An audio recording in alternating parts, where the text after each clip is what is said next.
This, you recognize it? No. No, and I want to point this is when you get it all cleaned up, it's going to look like those.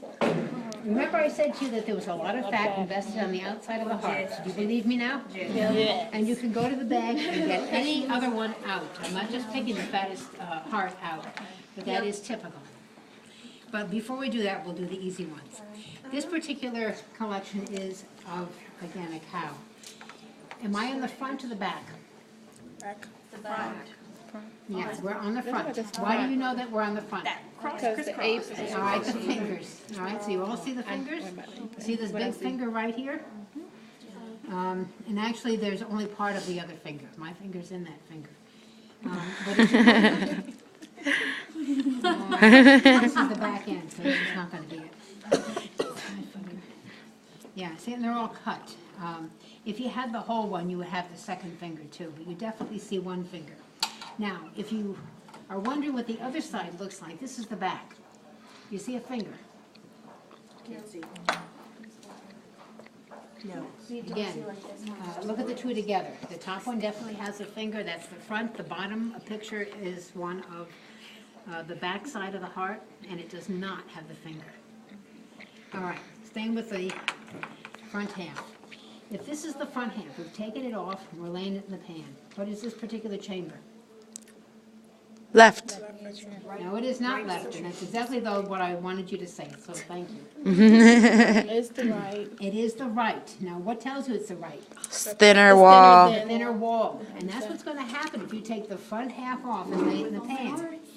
This goes together with this. I mean, it's not the same heart. You can see there's a shade difference there. But if you were to put the back half in the pan, then the right side is on the right side, like all the diagrams that we've ever had. But it's also the right side because it is thinner walled. But if you see this, you see the difference, the two halves that really go together. This particular right side is identified because it is thinner, not because it's on the side that you think is right. So what else do we have here? Now, another thing, whenever you look at any hearts, and I've taken some randomly that have already been cleaned up, I don't know what's good on them, what's bad on them. What I'm going to be pointing out are things that are very typical, very good for that particular heart. You do need to look at more than one in order to get all of the information. What is the name of this valve right here? It is not tricuspid. Bicuspid. Cuspid. I'm going to report you. This is the bicuspid. And again, that's why it's so important to do right and left. Once you get the left side, you know it is bicuspid. What are these things right here? These are chordae tendineae.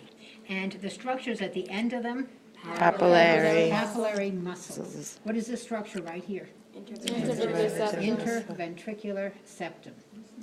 And this particular structure right here is a valve. I'm telling you that. And it is the cusp of a valve. Do you have any idea what valve that probe is going through? Yeah, absolutely. That is the aortic valve or the aortic semilunar. What clues did you use in order to identify it as that? Left side of the heart. It is coming from the left side. You see this end of the probe? It's in the left ventricle. And when we talked about the flow of blood, we said that from the left ventricle, it's going to be pushed into the aorta. It's going to be ejected into the aorta. Now, there's another thing that you need to know here. You have got two valves on the left side, the aortic valve right here and the bicuspid valve right here.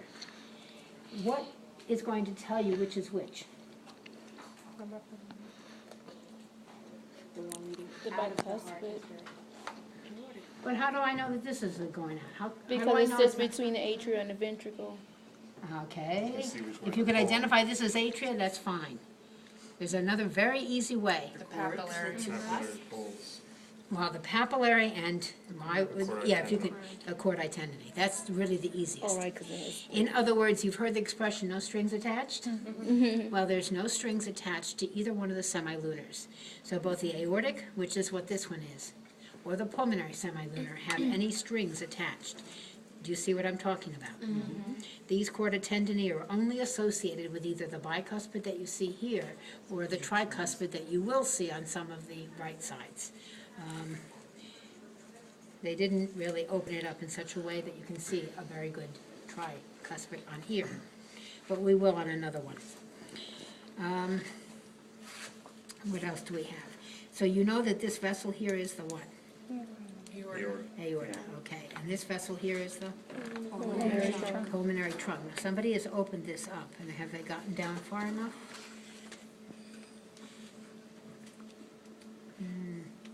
Yeah, I'm actually touching it. Well, first of all, you know it's gonna come out in the right ventricle. I hope you do that, know that? From the right ventricle, it's going to be shot up into the pulmonary trunk. If I were to leave that probe there and say to you, what valve is it passing through? What would the name of the valve be? The pulmonary. Pulmonary semilunar. Again, try to get used to both of those terms. Most of the pictures in your book just have pulmonary valve. But next week, we'll be talking about the closure of the semilunar valves. And you need to know it's both pulmonary and aortic. So they close at the same time, both of them? Both of the semilunars close at the same time, both of the AVs close at the same time.